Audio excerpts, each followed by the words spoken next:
shit, yeah, they breath stank. Walk up in the club, dripping like I'm fresh paint. I could see through the facade like What's going on, fight fans? It's another great day when you love MMA. Welcome back to Mad Matty Fight Talk. Look, as fight fans, with all the promotions out there, all the fights that are set up, all the good talent we get to watch week in and week out, it's hard for us to appreciate greatness when it's right in front of our eyes sometimes. Sometimes we wait till these guys are champions to give them the respect they deserve. Sometimes we wait till these guys are retired to look back and say, damn, this guy was one of the greatest fighters we've ever seen. You know, guys like Khabib, Matt Hughes, Max Holloway, Conor McGregor, like these guys are superstars. And sometimes you don't recognize it right when you see it. And there's a guy currently in the UFC right now, one of the most fierce and probably should be one of the most feared welterweights in that division. He goes by the name of Shavkat Rahkmonov. This guy's an absolute savage and probably one of the most dangerous contenders in that division. One of the reasons I feel like this guy isn't as known as he should be is because, let's be honest, he fights in the UFC, and I believe America is the birthplace of the UFC. So to the American fans, he doesn't really speak that much English, you know what I mean? Like his English is, he's trying to learn, he's trying to get more promotion, but this guy is fucking beast mode. If you guys haven't seen this guy fight, I'll probably drop some highlights in the description. Rahkmonov trains out of Sanford MMA, and for those of you who are familiar, Henry Hooft and those guys, Kamaru Usman, Mike Chandler, Derek Brunson, they got a freaking army of fighters that come out of that fight camp. He is the very first Kazakh fighter to sign with the UFC. The dude is 16-0, all finishes, has not been to a third round. And he just defeated Neil Magny this past weekend with a second round, very late second round submission. And for those of you guys who are familiar with Neil Magny, he's one of those really big ground dudes, outstanding grappling, very good at using his jiu-jitsu and making fights, dog fights, and wearing people out and getting them tired. Well, the absolute opposite happened to him in that fight. Shavkat fought Neil Magny at his own game and owned him on the ground, had top control for most of the fight, landed some nasty ground and pound, and then finished it off with a guillotine submission at the very end of the second round. The dude's undefeated. 8 submissions, 8 knockouts, very well-rounded if you ask me.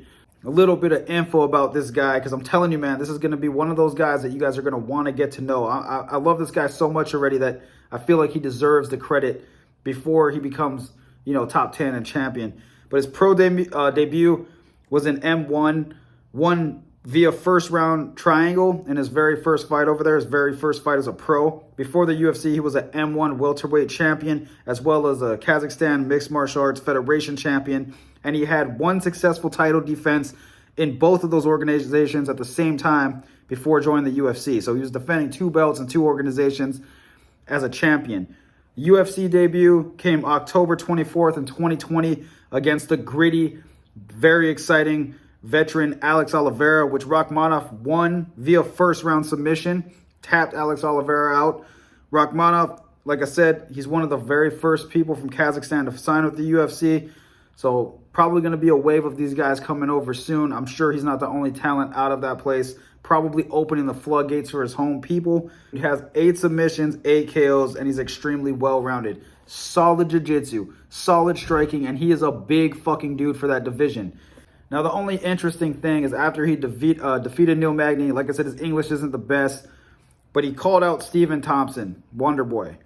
Maybe it's because of his ranking. Maybe it's because Stephen Thompson has a big name. But Stephen Thompson, you know, the guy's not doing so great. He's 16-1, lost his last 2 fights against Bilal Muhammad and Gilbert Burns.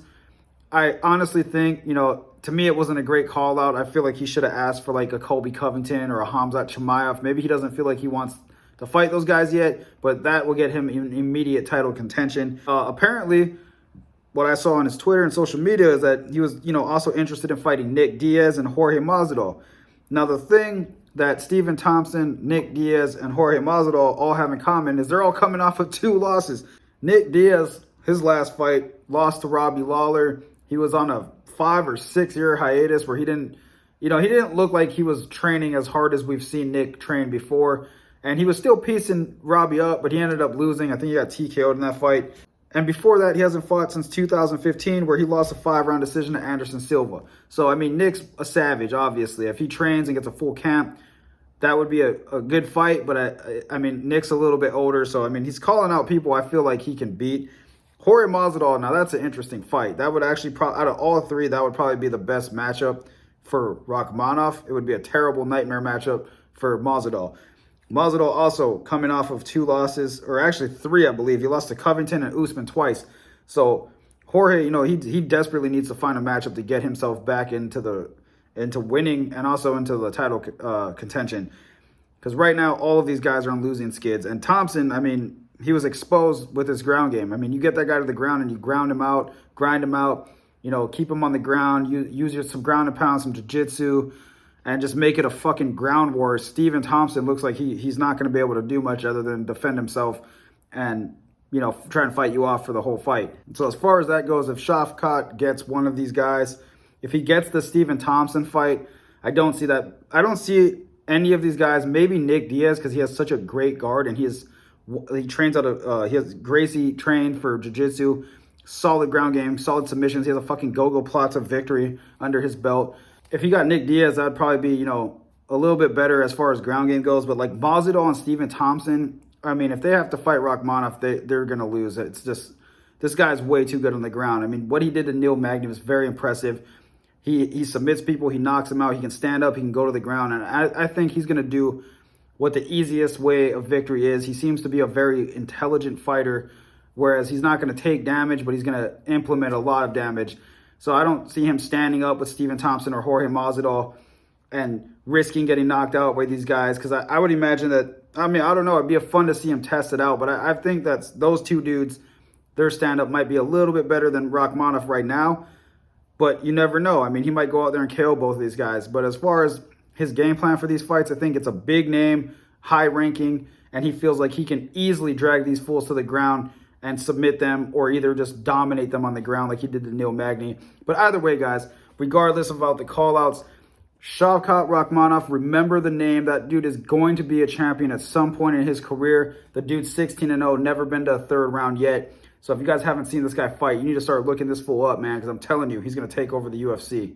Anyway, hit me in the comments. Let me know what you guys think. To me, personally, I think the best matchup for this guy would be Khamzat Chimaev. That would be so interesting to see how that fight would play out. Or Gilbert Burns. I also think that would be a great fight. But regardless, I'll see you guys on the next video. Peace. Haters talking shit, yeah, they breath stank. Walk up in the club, dripping like I'm fresh paint. I can see through the facade like an